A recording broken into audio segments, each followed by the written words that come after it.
instrument en fait, qu'on jouait entre, disons, 1600 et 1750, voire un peu plus. En gros, hein, voilà.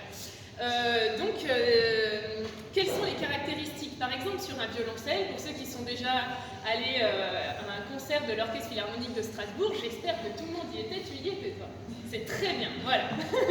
Alors les violoncellistes jouent avec une pique en métal que l'on sort, que l'on plante dans le sol. Les cordes sont en métal. La forme de l'instrument, ainsi que la forme du chevalet, cette petite partie en bois clair que vous voyez dessus, n'est pas tout à fait la même. La taille n'est pas tout à fait la même, etc. Et l'archet n'est pas identique. En fait, l'archet moderne qu'on utilise dès la période romantique et jusqu'à nos jours est beaucoup plus équilibré. C'est-à-dire que j'ai le même poids à la pointe et au talon. Alors que l'archet baroque, comme vous voyez déjà, la forme, voilà. En fait, ici, à la pointe, c'est beaucoup plus léger.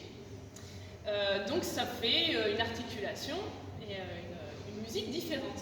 Mes cordes sont en boyau d'animal, principalement du boyau de mouton. Les deux plus graves sont entourés de métal. Mais ça reste du boyau. Et puis, je tiens mon violoncelle entre les jambes. Alors, je ne vais pas vous ennuyer avec tous ces détails. Pour ceux qui sont très intéressés, il y a là justement le luthier, et je l'en remercie, qui a fait ce magnifique instrument. Voilà, donc pour ceux qui ont envie, à la fin du concert, je ne sais pas, Franck, si tu es disponible. Je l'ai mis au pied du mur, là. Alors pour les détails de la flûte, je vous en parlerai après. À présent vient une suite de Jean-Sébastien Bach, compositeur allemand. Il a fait 6 suites pour violoncelle seul. Et ça, c'est la première.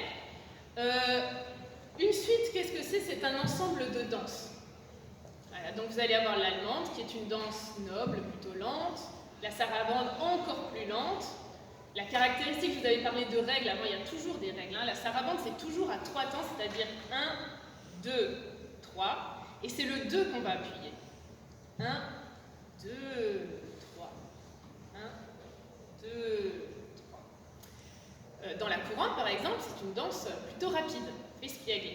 Le menuet. Alors, est-ce que quelqu'un se souvient de la forme du menuet dont je vous ai parlé avant? Donc, vous allez avoir une première partie, une deuxième partie, et puis on va revenir à la première partie.